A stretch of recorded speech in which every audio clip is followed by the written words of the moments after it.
All right. This is just a little supplemental video about common cognitive distortion. So it goes back to some of the stuff that we just talked about in the previous video lecture, just the generalities around cognition and how sometimes if we are interpreting facts in a way that's subjective and not necessarily factual universally or objectively, it can create some cognitive distortions, which then in turn causes distress or some negative and uncomfortable emotions. And this is often something that gets addressed very specifically in individual therapy settings. And so CBT, which is the cognitive behavioral therapy, is the therapy that really targets these. It still fits in with the generalist perspective. It's starting to get a little bit more specific because it's practicing out of cognitive theories, but it's actually a pretty universal, good concept just to be familiar with, not necessarily to be an expert in, but understanding that cognitive distortions exist and it can impact how individuals see themselves and their environment, I think is what really ties it into HIPSI. So I'm going to go, there's 10 different cognitive distortions on this slide. I'm going to go through them and just kind of break them down a little bit and then kind of talk about how and why they occur in the brain in ways that often social workers or therapists kind of combat and help correct some of the negative thoughts. So the first one I'll start with is all or nothing thinking. It's also called black and white thinking. I love this little visual depiction of it. And so it's really going to the concept, if I didn't do it perfectly, then I'm a failure. There's no room in the in-between to consider that maybe you had a bad day or something else happened outside of your control. So either I did it right or I didn't do it at all. So this could be looked at as if you are trying, if you accept nothing less than an A in your assignment. So if you didn't get an A, then you are a failure. It doesn't take into consideration that A minuses are passing grades. A lot of other things are passing grades. It doesn't take into consideration maybe you had COVID and were unable to study as much as you want to. And so having that all or nothing thinking can then prompt feelings of sadness, anger, disgust at yourself because you didn't do it exactly how you would think. And so it can be very harmful. The mental filter, so only paying attention to certain types of evidence.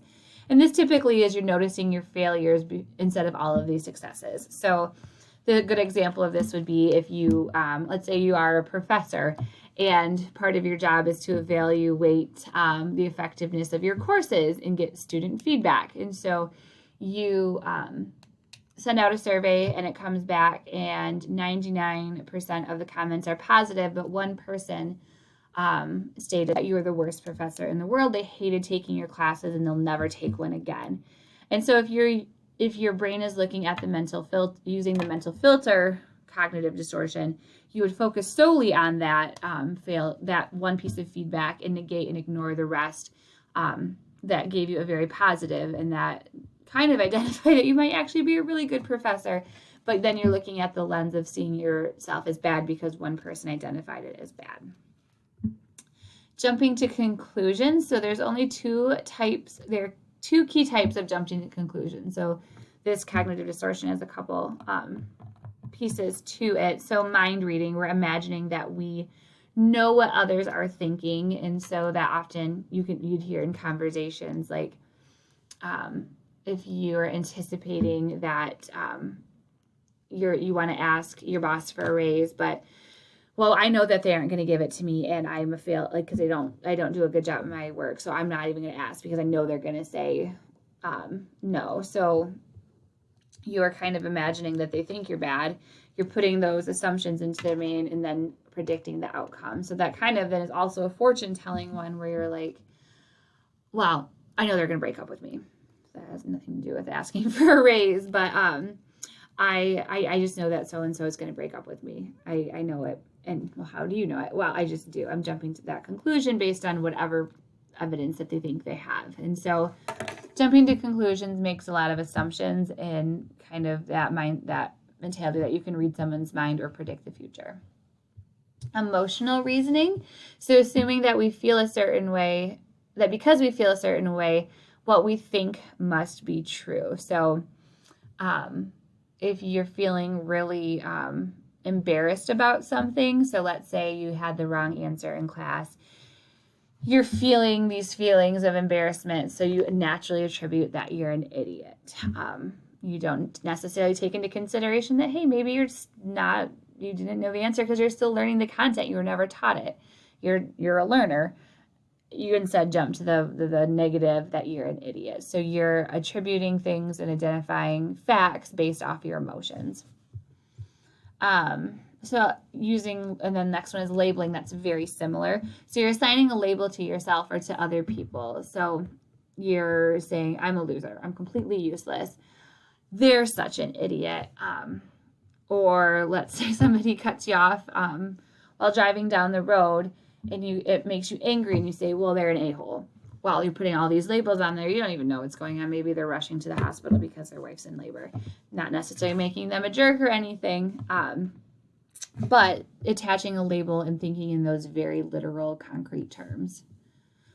Switching up to the top, there's overgeneralization. So seeing a pattern based upon a single event, or being overly broad in the conclusions that we draw. So this is kind of that well, everything is this way. I'm always going to be told no. They'll never want to be my friend. This can often be one of the ones down here is catastrophizing. It's kind of on a similar vein, is assuming that because it happened once, it's going to happen over and over again. And so using one event to broadly generalize and have this overarching theme that's going to happen again. Disqualifying the positive is very similar to this mental filter. So discounting any good things that have happened or that you have done for some reason or another. So let's say, you, I'm trying to think of a good example. You've had your house cleaned a million times. It looks perfect, looks really nice, but the one day that somebody comes over, it happens to be a mess, and now you feel like you're a failure. And so it doesn't count that you've been able to keep it clean every other day, but the one time that somebody happened to come over was a time it was messy, and now you're identifying yourself as sloppy and horrible and nasty. They're disqualifying the positive. Or even, you might have gotten all A's on 5 of your 6 classes, but the one class you got an F in, or a failure, or an E, or whatever I think they're E's now. Or no, F's. I don't know. Every institution in school does it differently. But you're discounting the fact that, you've gotten 5 other A's. Well, that doesn't count. I failed math, so I'm never going to amount to anything in my life. So disqualifying the really good things and only focusing on the negative. Magnification or catastrophizing. I am so good at catastrophizing. I think this is one of the cognitive distortions that I excel at. So blowing things out of proportion, or minimizing something to make it seem less important. So if you're thinking about catastrophizing, this actually happened to me last night. My husband had just put down our youngest for bed, and I didn't know it. And so I went into his room shortly after and woke him right up because I needed to get something out of there. And he just started wailing and crying. And then I was like, I woke him up. I'm the worst mother in the world. And now I have to take care of him. I'm so sorry because I ruined your night. Now you have to deal with him even though you just got him down to sleep. And I am the worst wife and mother in the world. And I was in a bad mood yesterday anyways. And so this one situation, I just blew it completely out of proportion and made all of these assumptions about myself as a wife and a mother because I accidentally woke up the kid my husband just put down to sleep. In reality, he literally fell asleep in 2 seconds after the incident occurred, but I got myself all elevated, all worked up. My husband had to be like, what is happening right now?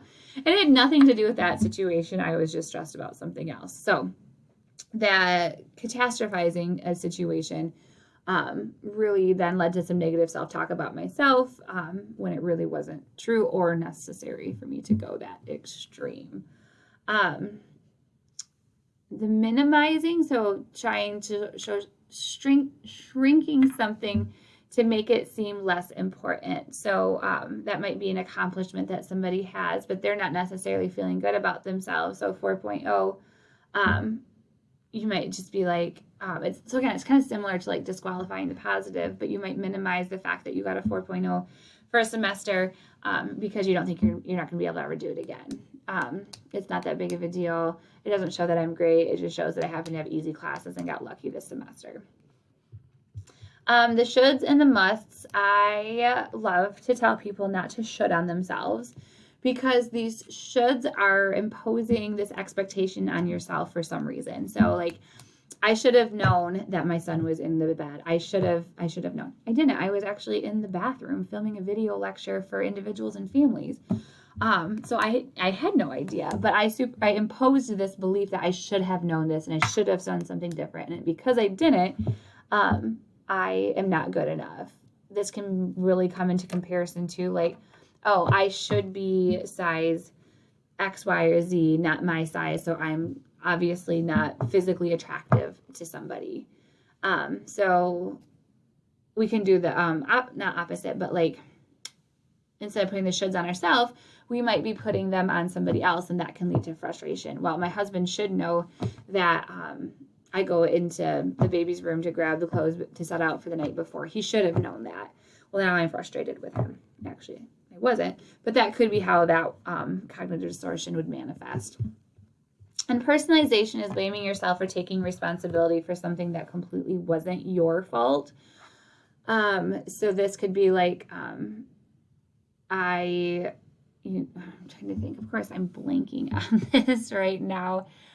So basically almost making yourself feel like you have more power than you really did. Like, let's say, I don't know. I am like totally blanking on giving an example for this. So you can Google it, or I'll add it in the comments afterwards because I'm 12 minutes into this video and I'm not starting over. So when you're thinking about cognitive distortions, the way that these often become habitual or become problematic for an individual is because the more frequently you think in these distorted ways, your brain starts to fire neurotransmitters that are going to naturally think in this way. So if you think of if you are driving a dune buggy through a sand dune and you're going down a path and then there's a fork in the road. And so you have the choice to go one way. So one way might be the harmful thinking or the distortions. Or you have the choice to go the other way, which is more balanced, healthy thinking. If you're continually going down the unhealthy thinking pattern, your brain is naturally going to ingrain that. So like if you're thinking about driving through the sand, you're going to get a pretty nice rut that it's going to be just very natural to go down every single time. And so our brain begins to become conditioned to thinking this specific way. And so a social worker would come in and start challenging some of those distorted thinking, helping clients think maybe that's not actually true, the things they're thinking about themselves or others or their environment. And so we're going to start encouraging our clients to go down the other fork in the road that does not have a deeply ingrained path because they're not used to thinking that way. And so with practice and repetition and really fighting and being very intentional about going down the path that doesn't have the ingrained natural pathway, you're going to start to dig a more natural pathway. And over time, some of those negative thought processes, they're still an option, but they're going to start filling in with sand. And so our brain is naturally going to start going towards the healthy way.